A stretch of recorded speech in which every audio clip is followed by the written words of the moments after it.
Saya mahasiswi Fakultas Dakwah dari Ilmu Komunikasi, Prodi Komunikasi dan Penyiaran Islam dengan NIM 200104010099 Universitas Islam Negeri Antasari Banjarmasin.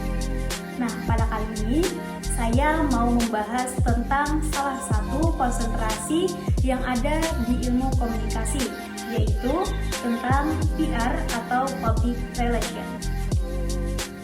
Nah, teman-teman semua pasti sering dengar kan apa sih itu PR? PR di sini, PR di sana, atau mungkin teman-teman dengar malah nggak ngerti. Nah, apa sih public relation itu sebenarnya? Pekerjaannya gimana dan juga bagaimana sih peran sebagai seorang praktisi public relation itu? Baiklah, mari kita simak.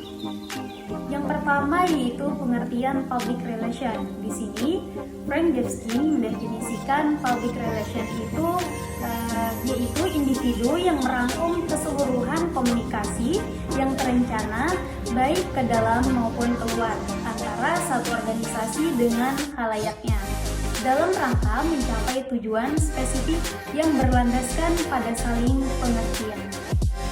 Yang kedua, kita membahas tentang apa sih pekerjaan seorang public relation atau humas yang biasanya disebut dengan hubungan masyarakat.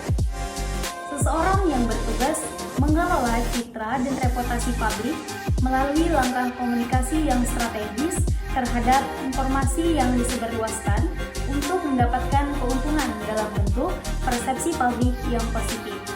Jadi, seorang publik mempunyai tanggung jawab untuk mengelola hubungan yang baik terhadap sesuatu yang terbentuk antara perusahaan dan publik. Yang terakhir, kita akan membahas tentang peran seorang praktisi public relation di dalam sebuah organisasi atau perusahaan. Nah, di dalam buku yang pernah saya baca yaitu tentang Effective Public Relation.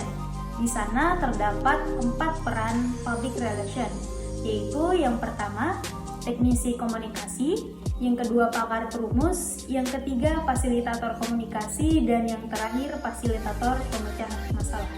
Baiklah, kita masuk yang pertama, yaitu teknisi komunikasi. Nah, di sana sebagai seorang praktisi PR, mereka bertugas sebagai menulis dan mengedit tulisan, mengembangkan website, menangani kontak media, dan juga mengimplementasikan program-program yang ada di sana. Lanjut, yang kedua yaitu ada pakar perumus. Dalam hal ini, seorang praktisi PR mengerjakan lebih dari hal-hal teknis, yang mana dipercayakan untuk mendefinisikan masalah, dipercaya juga untuk mengembangkan program, dan juga bertanggung jawab terhadap implementasi program-program yang ada di sana.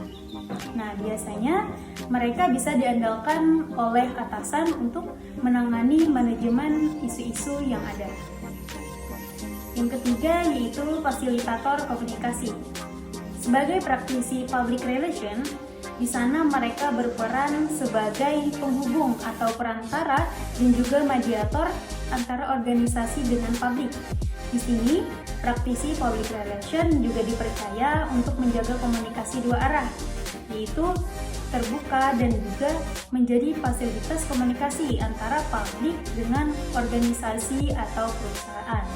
Nah, sebagai sumber informasi, di sini sebagai praktisi PR juga sebagai sumber informasi resmi antara publik dengan perusahaan atau organisasi.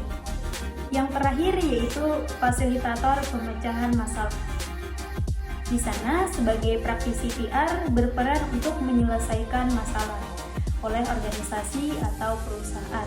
Nah, di sini seorang public relation itu bekerja sama dengan manajer-manajer di divisi lain untuk merumuskan atau mendefinisikan masalah, baik itu mencari solusi ataupun penyelesaian masalah tersebut. Nah, baik sebelum terjadi, terindikasi akan terjadi, sampai permasalahan itu benar-benar terjadi.